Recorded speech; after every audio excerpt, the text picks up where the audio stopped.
Okay so hello everyone. अभी आज class 5th है अपना कमीशन बुकरेज का। हम लोग है एक्सरसाइज 1.2 पे। अभी कौन सा क्वेश्चन नंबर 4 हो गया था जिसको इम्पोर्टेंट मार्क करने बोला था। हम लोग को स्टार्ट करना है क्वेश्चन नंबर 5 से। So let's start. Okay question read करते हैं। 20 copies of a book can be purchased for a certain some payable at the end of 6 months। तो 6 months क्या हो गया अपना n, and 21 copies for the same sum is ready cash। अच्छा so देख क्या लिख बोलता है यहाँ पे 20 copies of a book can be purchased for a certain sum at the end of 6 months। 6 महीने के बाद एक अमाउंट से तू 20 कॉपी खरीद सकता है बुक के, पर सेम सम जो ये था इन रेडी कैश अब भी अगर तू पे किया तो तेरे को कितना मिलेगा 21 कॉपी। मतलब आज का जो वैल्यू है वो मतलब बुक्स का वो after period of 6 month value गिरेगा और उस टाइम देखो वो कॉस्ट के लिए सिर्फ वो सम के लिए सिर्फ 20 बुक्स मिलेंगे। मतलब ये जो आज 1 रुपये ना 1 रुपी, दिस इज द इंटरेस्ट जो या फिर डिस्काउंट जो पूरे 6 महीने में कम होगा तेरा। ठीक है, मेन कैच यही है इसमें कि जो वो 1 बुक का जो कॉस्ट है इज इक्वल्स टू इंटरेस्ट जो पूरा 6 महीने में तेरा कम होने वाला है। So let's solve this. थोड़ा ट्रिकी है समझने के पर्सपेक्टिव से, पर एक बार अगर सॉल्यूशन समझ गया तुम लोग को तो टेंशन नहीं है, फिर तो कर पाएगा एग्जाम में। ठीक है, चल स्टार्ट करते हैं। Question number 5।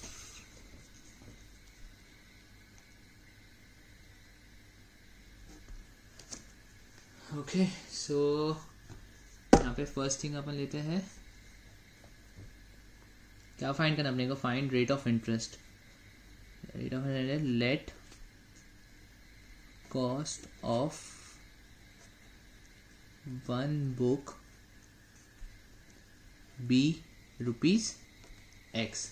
Cost of 1 book कितना लिया अपन ने, एक्स लिया है। देयरफॉर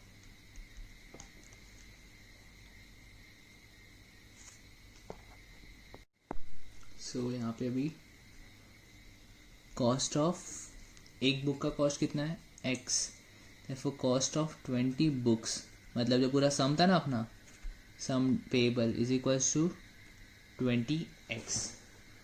फिर अपने को एक लाइन लिखा है कि sum payable for 20 books after 6 months is equal to 21 copies for the same sum in ready cash. Therefore cost of 20 books is after 6 months is same to that is same to sum that of 21 books. मतलब जो 21 book का जो cost है वो after 6 महीने के बाद 20 book का कॉस्ट बन जाएगा। देयरफॉर इसका मतलब क्या हुआ, cost of 1 book is the interest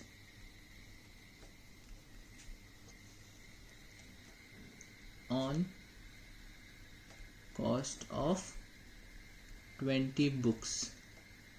means after 6 months जो अपन 20 बुक्स खरीदने वाले हैं उस पे का जो डिस्काउंट या इंटरेस्ट है is equal to cost of 1 book.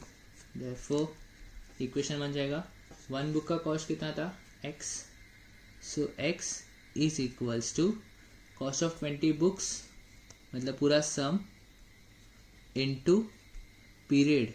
Period तो अपने भूल ही गए, ठीक है छोड़। यहाँ पे इसके यहाँ पे लिखना है, इसके इधर n पीरियड लिखना, period is equals to n is equals to 6/12 is equals to 0.5 years. ये एग्जाम में लिखा था, पीरियड को कन्वर्ट करके लिखना हर बार, इजी पड़ेगा और प्रेजेंटेशन अच्छा रहेगा। सो 20x इंटू 0.5 इंटू आर पता है क्या देखो, रेट ऑफ इंटरेस्ट नहीं, सो आर डिवाइड बाय 100। ओके, ये पता है कौन सा फॉर्मूला हो गया, ये अपना टीडी का फॉर्मूला हो गया। ये डिस्काउंट जो one cost of one book जो डिस्काउंट है is equal to sum due total cost of 20 books into n into r by 100। इसको सॉल्व करते हैं अच्छे से। 100x is equals to 20 into 5 4 ज़ा 20, so 4x into r. x cut हो जाएगा, so r is equals to 100 by 4 कितना 25। नहीं ऐसा नहीं, सॉरी, ये 5 2 ज़ा 10, सो यहाँ पे जाएगा डिवाइड हो जाएगा, so r is equals to 10%। ठीक है, सो r का वैल्यू आया क्या 10%। देयरफॉर आंसर लिखने का rate of interest is equals to 10%। Easy था, बस थोड़ा समझना पड़ेगा ये कि cost of one book is the interest on cost of 20 books after 6 month, 6 महीने के बाद, क्योंकि आज का 20 बुक का वैल्यू इज इक्वल्स टू 6 महीने बाद के 21 बुक्स का वैल्यू ना, इसलिए वन बुक का जो कॉस्ट है वो इंटरेस्ट है। ओके, सो जाते हैं क्वेश्चन नंबर 6 पे।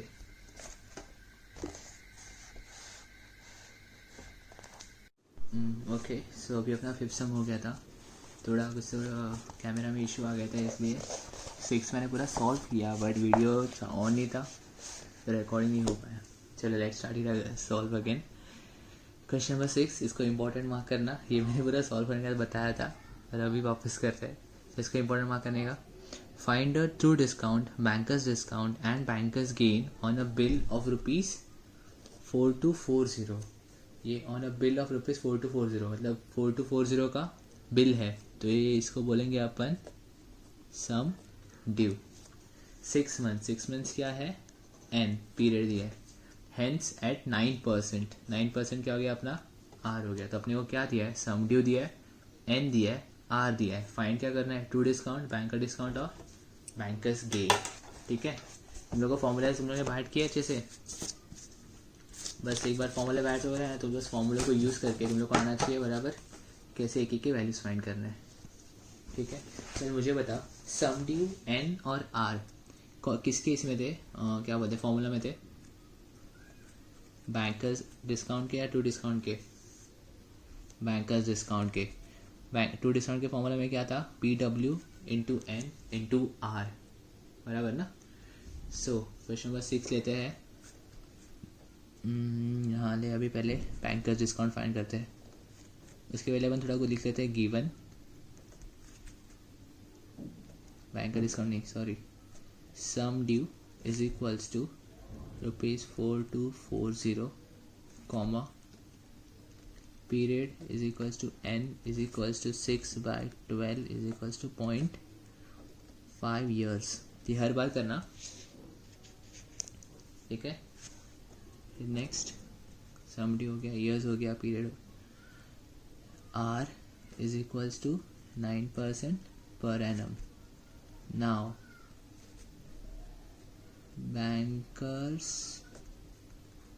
discount, इसको बोलते हैं BD, is equals to sum due sum due into N into R divide by 100। ठीक है, सो सम ड्यू कितना है 4240 into 0.5 into 9 the whole divide by 100। सब ना बैंक का डिस्काउंट कितना आया, ये 0 गया, ये 0 गया, ये 5 1 ज़ा 5 5 2 ज़ा 10, 4 to 4 इंटू 9 कर,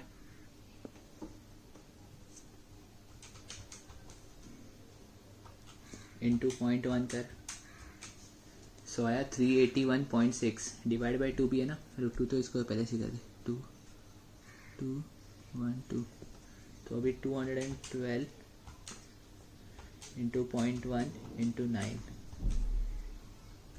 सो बैंकर्स डिस्काउंट आया 190.8 रुपीज़ में। अपने पास क्या आ गया, बैंकर डिस्काउंट आ गया। अभी अपने को ट्रू डिस्काउंट और बैंकर्स गेन और फाइंड करना है। सो इसके लिए अभी हम लोग कोई तो एक बैंकर्स गेन या ट्रू डिस्काउंट को एक्स कंसिडर करेंगे। ठीक है, मैं यहाँ ट्रू डिस्काउंट को एक्स से करना। So let true discount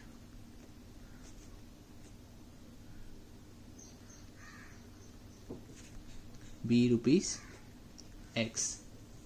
therefore अभी ट्रू डिस्काउंट एक्स लिया बराबर। अपने को फॉर्मूलाज में एक वैल्यू के मतलब बैंकर्स गेन या ट्रू डिस्काउंट के दो फॉर्मूलाज थे। किसके थे? बैंकर्स गेन के थे। सो बैंकर्स गेन का पहला फॉर्मूला था टीडी मतलब true discount into n into r the whole divide by 100। ठीक है, ये इंपॉर्टेंट फॉर्मूला है, ये इसका मेन पार्ट है जो बहुत से इग्नोर कर देते हैं, इसलिए ये सब इम्पोर्टेंट में आ गया। So true discount T D अपन एक्स लिया है, एन कितना है 0.5 R 9 divide by 100। Bankers gain अपने को पता है क्या? नहीं पता है। सो इसको बैंकर्स गेन को इंटू एक्स के फॉर्म में निकालेंगे। सो 9 इंटू 0.5 4.5 ये 100 ऐसे का रखेंगे तो 4.5 x the whole divide by 100। ये अपना आ गया बीजी बैंकर्स गेन। नेक्स्ट अभी बैंकर्स गेन का दूसरा formula, but banker gain is equals to क्या है? बैंकर का डिस्काउंट माइनस ट्रू डिस्काउंट। पता है ना, बैंक जो को डिस्काउंट देता है, बिल डिस्काउंट करते एग्जाम है, और जो उसको ट्रू डिस्काउंट वो बेयर करता है, उसका डिफरेंस उसका खुद का गेन होता है। सो बैंकर्स गेन अपन ने ऊपर फाइंड किया है, क्या है 4.5x the whole by 100। Bankers discount first में फाइंड किया था, फर्स्ट स्टेप में 190.8। सो 190.8 माइनस ट्रू डिस्काउंट अपन ने x कंसिडर किया है सेकेंड स्टेप में। सो इसको सॉल्व करते हैं, x फाइंड करते हैं।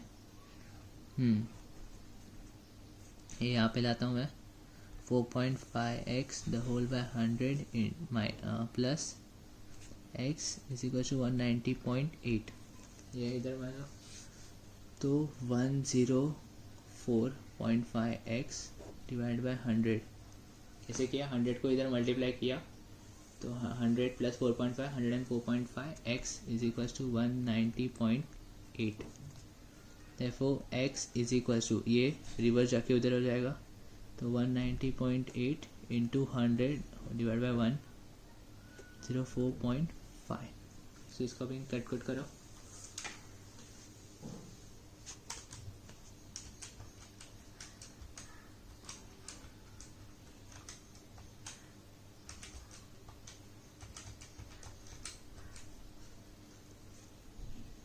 तो मेरा बैंकर्स गेन आया, बैंकर्स नहीं सॉरी एक्स आया ₹182.58। और अपन ने एक्स को क्या, एक्स इसको कंसिडर किया था true discount. Therefore true discount is equals to ₹182.58। Okay, so अपना ट्रू डिस्काउंट आ गया। ओहो वाह, ट्रू डिस्काउंट आ गया। बैंकर्स गेन फाइंड करना था, फाइंड करना बाकी है। बीडी है अपने पास, टीडी आ गया, सो बैंकर्स गेन आ सकता है। Therefore bankers gain is equals to BD minus TD. So what is BD? 190.8 minus 182.58। So it calculate करो। Okay, so it comes to ₹8.22। ठीक है, इसके बाद फाइनल आंसर लिखना बॉक्स में, तीनों का वैल्यू बीडी, टीडी और बीजी अच्छे से लिखना। ठीक है, सो एक बार वापस एक बार ये सम देख लेते हैं, बड़ा सम है, इंपॉर्टेंट मार्क करना है। ओके, सो अपने को पहले क्या दिया जाता है? सम ड्यू दिया रहता है, कुछ पीरियड दिया रहता है 0.5 ईयर्स और आर दिया रहता है। पहले अपन बैंकर डिस्काउंट का फॉर्मूला लेते हैं, S D into n into r by 100 और बैंक का डिस्काउंट फाइंड कर लेते हैं। फिर अपने को दो वैल्यू फाइंड करने होते हैं अभी। फर्स्ट है कि ट्रू डिस्काउंट, सेकेंड है बैंकर्स गेन। तो किसी एक को हम एक्स कंसिडर कर लेंगे। सो एक्स कंसिडर कर लिया ट्रू डिस्काउंट को मैंने, और बैंकर्स गेन का फॉर्मूला है T D into n into r divide by 100। ये फॉर्मूला इंपॉर्टेंट है, इसका इंपॉर्टेंट मार्क करना। टी डी एक्स का वैल्यू टी डी की जगह पे डाल देंगे, टी डी का वैल्यू एक्स की जगह डाल देंगे, into 0.5 into n into r 9। Solve करने के बाद बी जी का आएगा in the form of x. फिर बैंकर्स गेन का दूसरा एक फॉर्मूला है, bankers gain is equal to B D minus T D. 4.5x by 100 B D का वैल्यू, टी डी का वैल्यू, और फिर इसको सॉल्व करने का एक्स यहाँ आएगा, प्लस किया 100 को इधर इसका मल्टीप्लाई किया तो 100 प्लस 4.5 104.5 डिवाइड बाय 100। 100 को 100 और 104.5 इधर है, उल्टा किया, मल्टीप्लाई किया, एक्स आया। एक्स क्या था? एक्स अपना था ट्रू डिस्काउंट था। सो बैंकर्स गेन फाइंड कर सकते हैं B D minus T D. B D first step, T D ये इधर फाइंड किया, डिफरेंस आया बैंकर्स गेन, फिर आंसर लिख दिया। ओके देखो मैंने फॉर्मूला जो अपने लिए लिखा था,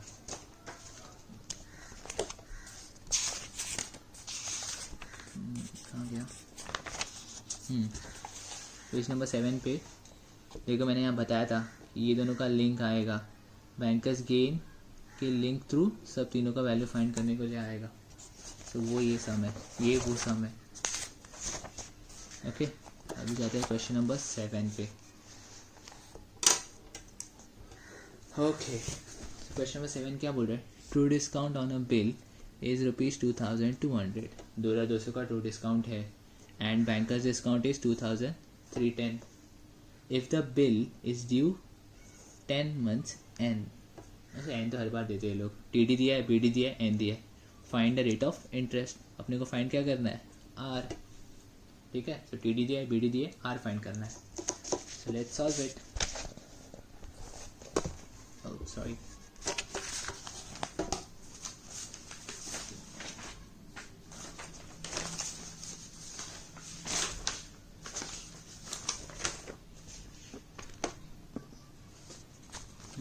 मैंने लास्ट टाइम सॉल्व कर रहा था ये जो अनरिकॉर्डेड था ना वीडियो, इसका पूरा सॉल्यूशन। तो ये टॉपिक है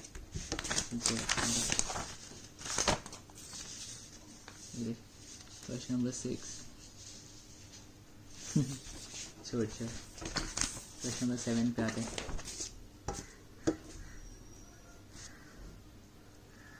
ओके तो मैंने करना है ना, क्वेश्चन में जो जो गिवन है, क्या गिवन है? ट्रू डिस्काउंट है, बैंकर्स डिस्काउंट है, period is equals to n is equals to कितना है? 10 months है। सो 10/12 कुछ कट कर सकता है, 5/6 तो 5/6 years। ओके अभी अपने को क्या दिया? टी डी दिया है, बैंकर्स डिस्काउंट दिया है। इससे इसको लिंक करके मतलब ये दोनों जब होंगे तो किसको अपन फाइंड कर सकते हैं अपन first? So now bankers gain का फॉर्मूला क्या है दोनों के रिलेटेड में? B D minus T D. So bankers discount कितना है? 2200 माइनस 2310 और बैंक और ट्रू डिस्काउंट है 2200। सो डिफरेंस अपना बैंकर गेन आया कितना? 110। ठीक है, सो बैंकर गेन कितना है? 110। अपने को फाइंड क्या करना है? याद रख, आर। अपने को फाइंड क्या करना है? आर। अब अपने बैंकर्स गेन आ गया तो बैंकर्स गेन का दूसरा फॉर्मूला यूज करते हैं, but bankers gain is equal to T D into n into r. देखो जो इंपॉर्टेंट फॉर्मूला बोला था वो, डिवाइड बाय 100। ट्रू डिस्काउंट अपने को दिया है ना 2200। सो 2200 इंटू एन क्या? अभी 5/6। आर पता है क्या? नहीं। सो आर को आर लिख दे, डिवाइड बाय 100। कट कर ले, नहीं होगा तो मल्टीप्लाई करना पड़ेगा इनको।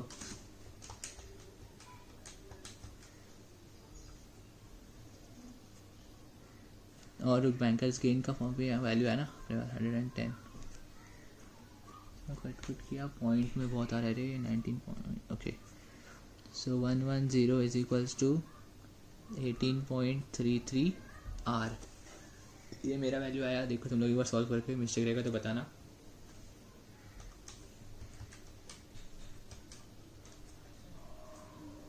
ये 18.33 इधर जाके क्या हो जाएगा divide, so r is equal to 1110 divide by 18.3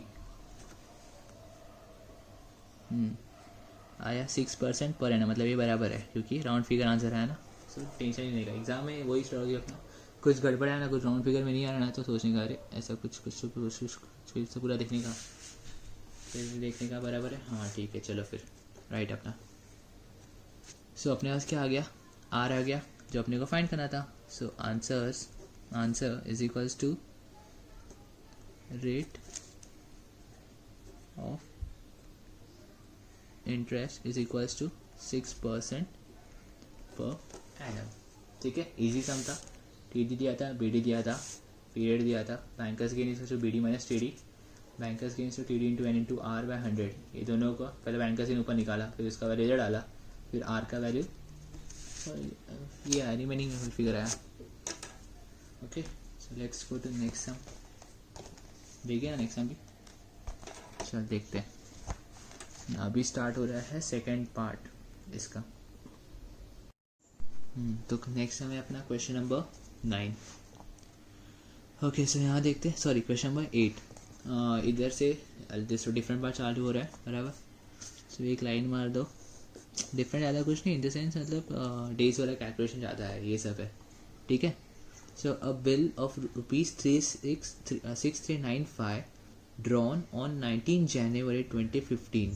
कितने का बिल, 695। अपना क्या है, sum due for 8 months। 8 months क्या हो गया, एन पीरियड, बिल का पीरियड वॉज डिस्काउंटेड ऑन 28 Feb। अरे पर 28 Feb को क्या हो गया 2015, बंदा गया और बोला मेरे को बिल डिस्काउंट करना है बैंक के पास 28 Feb को एट 8% पर एनम, ये आर हो गया। What is the bankers discount, what is the cash value of the bill. एक इजी सम है, तुम लोग आराम से सॉल्व करना है, बस तुमको समझना है कि कैसे सॉल्व करते इसको।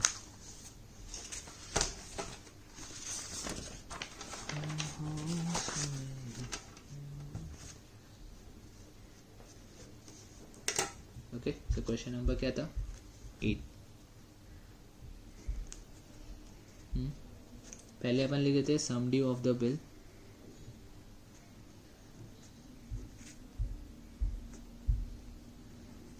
इसी को बताया ना फेस वैल्यू भी बोलते हैं, बिल का क्या face value. The sum due of the bill is equals to ₹6395। Okay फिर है due date of the bill. जैसे जैसे अपने क्वेश्चन में इन्फॉर्मेशन देना वैसे से अपन लिखते जाते हैं गिवन में। ड्यू डेट कितना है 19th, सॉरी ड्यू डेट नहीं, bill, date of the bill. So date of bill drawn 19th Jan 2015। अब भी लिखते हैं discounted for 8 months, so period is equals to 8 months। ये जो 8 months है वो पूरे बिल का पीरियड है, इसलिए इसको वो ईयर में कन्वर्ट करना है मत, क्योंकि ये यूज़ नहीं आएगा अपने को इतने में, अपने को अलग तुम लोग को बताऊंगा वो आएगा, रुको दिखाता हूँ।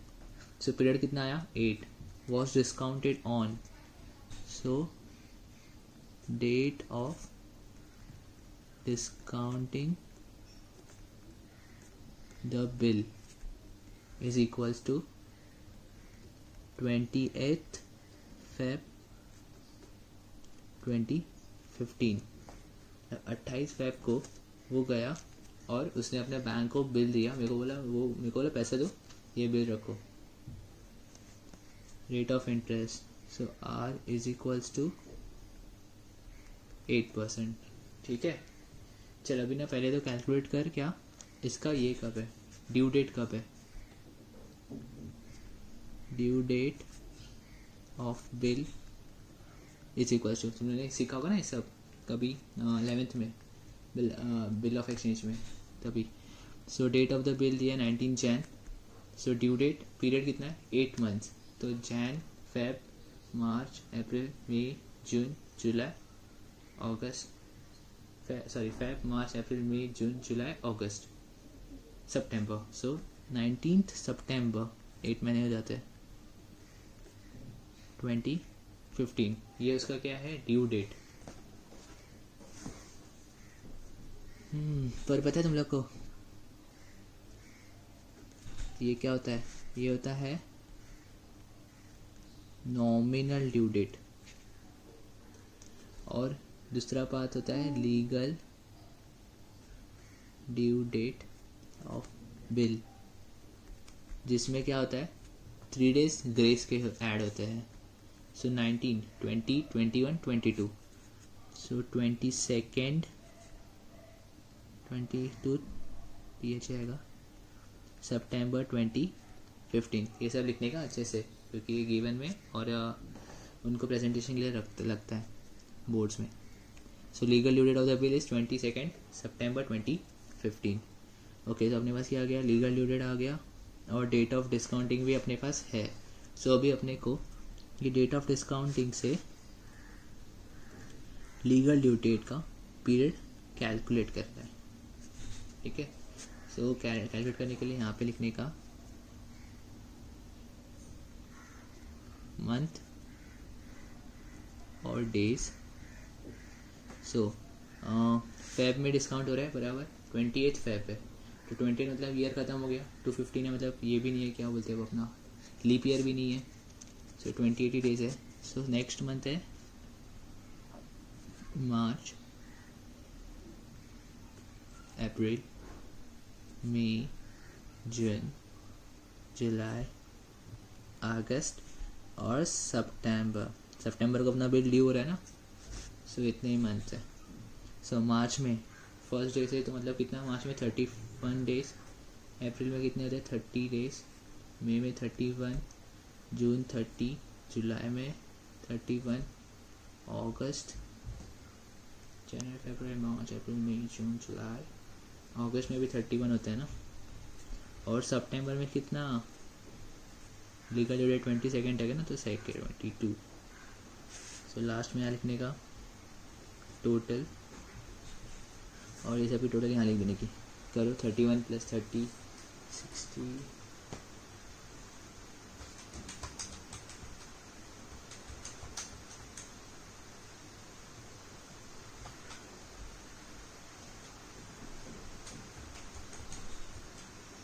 So total number of days है 206 डेज. कितना है 206 डेज. कितने दिन पहले मैंने जाके बैंक के पास से बिल डिस्काउंट कराया. ठीक है. सो ये अपना आ गया नंबर ऑफ डेज. नाउ ये जो नंबर ऑफ डेज आया ये अभी अपना बन जाएगा पीरियड. देयरफॉर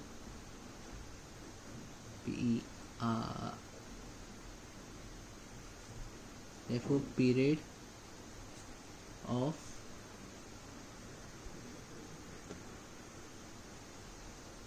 इंटरेस्ट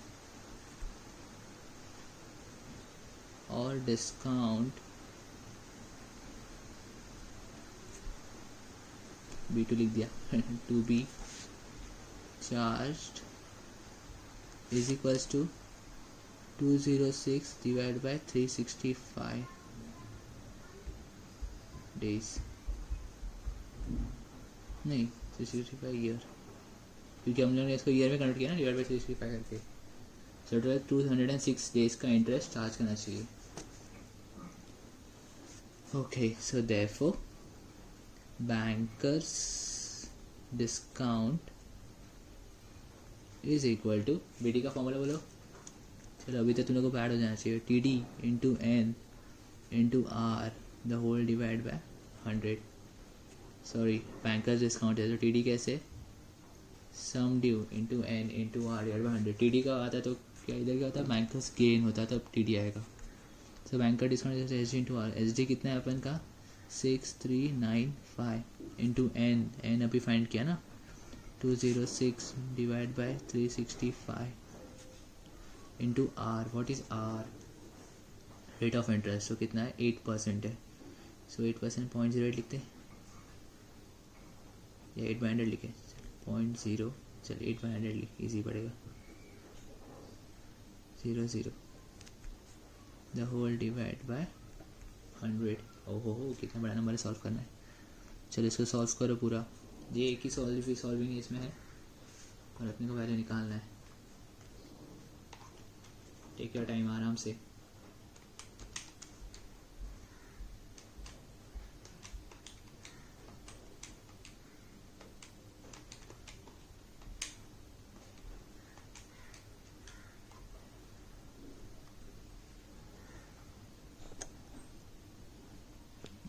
अरे सॉरी ये अपन इधर 100 लिखते हैं ना, वो इसके रेट ऑफ इंटरेस्ट के लिए 100 होता है, इसलिए वो 80 आएगा सिर्फ.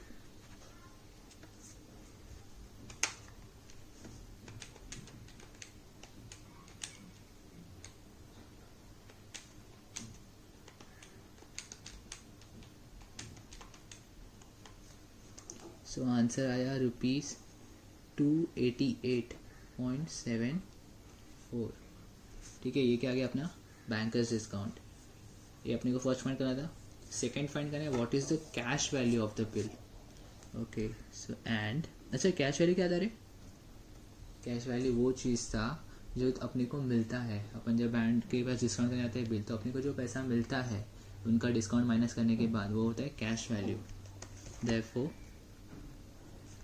Cash value is equals to sum due minus banker जो डिस्काउंट चार्ज करता है वो. सो सम ड्यू कितना था? 6395 माइनस 288.74. करो कैलकुलेट. सो आया ₹6106.26. सो आया कैश वैल्यू. ये आया था बैंकर्स डिस्काउंट. इसको क्या करोगे? आंसर लिखोगे बॉक्स में. Okay let's read the next sum. आज के इतना काफ़ी है. चलो ठीक है, कल की क्लास में मिलते हैं. ओके एक मिनट, जाने से पहले ना अपना ये मिसलेंस में आप मिसलेंस तुम लोग को देखा नहीं. पेज नंबर 13 क्वेश्चन नंबर 5 तक तो बहुत जन ने किया है. 2-3-4 जन ने एक फ़ोटो भेजे, बाकियों का आया नहीं है. तो सर को बोलूँगा सिर्फ चिल्लाने वाले. क्वेश्चन नंबर 6 और 7 भी करना था, बोला था मैंने, बाकी ने किया, किसने भी नहीं किया. तो करके जल्दी से जल्दी भेजो. और क्वेश्चन नंबर 9 एक और 10 अपन डिस्कस करके तुम लोग को फिर सॉल्व करना है. Let's discuss. A bill is drawn of ₹7,000. तो ये क्या हो गया? सम ड्यू ऑन 3rd में. ये हो गया अपना date of bill for 3 month. 3 month क्या है? Period. And is discounted on 25 May. ओ अभी तो अपने क्या था? 3 मई को ड्रॉ किया, 25 मई को क्या किया? डिस्काउंट. तो ये डिस्काउंटिंग का. तो 3 में से 3rd में से 3 मंथ्स का वो ड्यू डेट निकाल लो, लीगल ड्यू डेट निकाल लो, और फिर लीगल ड्यू डेट और 25 मई का डिफरेंस निकालना, जो पीरियड आएगा ना, एट 5.5%. ठीक है. Find the present worth. Same question है, सिर्फ यहाँ अपने को बोला क्या लोग ने? Present worth. देख एग्जाम में ना ये लोग ना ये मिसलेंस कोई सॉल्व नहीं करता, पर एग्जाम में ना कोई मिसलेंस नहीं, हाँ मिसलेंस ही है, पर एग्जाम में ना ऐसे प्रेजेंट वर्थ वगैरह वर्ड देख के ना अपन कन्फ्यूज हो जाते हैं. अगर यहाँ पे कैश वैल्यू होता ना तो तुम लोग इजीली कर पाते, पर यहाँ पे उन्होंने क्या बोला? Present worth. तो तुम लोग फर्स्ट क्या फाइंड करोगे? वो पीरियड वगैरह, पीरियड का पूरा कैलकुलेशन जो अभी के लास्ट सम में था. सेकंड फाइंड करोगे कैश वैल्यू, और थर्ड फाइंड करोगे फिर सेकंड फाइंड करोगे बैंकर्स डिस्काउंट. अपने फाइंड किया था ना बैंकर्स डिस्काउंट, और उसको फिर समडी में से माइनस करके आ जाएगा अपना कैश वैल्यू, जो कि है प्रेजेंट वर्थ. समझा? सिर्फ प्रेजेंट वर्थ और कुछ नहीं, दूसरा कैश वैल्यू है. ओके समझ जाएगा. नहीं जमा तो मुझे बताना, मैसेज करना पर्सनली, मैं कल तुम लोगों को क्वेश्चन सॉल्यूशन भेजेगा.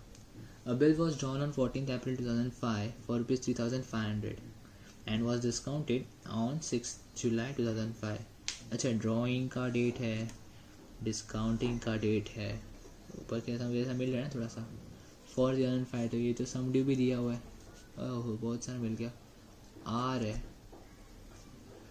ओह पीरियड नहीं दिया अब तक, वॉज डिस्काउंटेड, ठीक है। The banker paid 3465 for the bill, banker paid, कौन पे किया, बैंकर, सो ये क्या हो गया, कैश वैल्यू, वो इस बार देखो कैश वैल्यू दिया है, find a period of the bill, देखो फाइंड क्या करना है, एंड, अरे बाप रे पहली बार अपने को एंड फाइंड करना है, ये ट्राई करना, 2-3 मतलब अलग अलग खुद से लॉजिक लगाना कि कैसे सॉल्व, कौन से रूट से जाके कैसे जाएगा तू। मैं तुम लोग बोलता हिंट देने के लिए, CV का फॉर्मूला, CV से जाना है तेरे को पूरा, क्योंकि CV तेरे पास है, सम ड्यू है तो बैंकर डिस्काउंट आएगा, बैंकर डिस्काउंट से होके तेरे को एन आ जाएगा, आर भी है तेरे पास, ठीक है। तो भी अपना दिमाग लगाओ ज़रा, सॉल्व करो, फिर लास्ट में देखो पीरियड डेट्स काउंट करना था लास्ट स्टेप में, इसमें भी लिखता हूँ पहले कैश वैल्यू, सेकंड क्या फाइंड करेगा, कैश वैल्यू का फॉर्मूला यूज़ करके क्या फाइंड करेगा, बैंकर डिस्काउंट, फिर बैंकर डिस्काउंट यूज करके एन, फिर हाँ बस इसे आ जाएगा, एन से फिर डेज काउंट करना है, एन से क्या करेगा तू, डेज काउंट करेगा, ओके। ये थोड़ा टफ है, ट्राई करना, नहीं तो मैं तुम लोग को बताने वाला हूँ था बाद में, ऐसा एक सम भी है अपने पास, और 9 तो तुम लोग को सॉल्व करना है ये कुछ भी हाल में, ओके चलो बाय।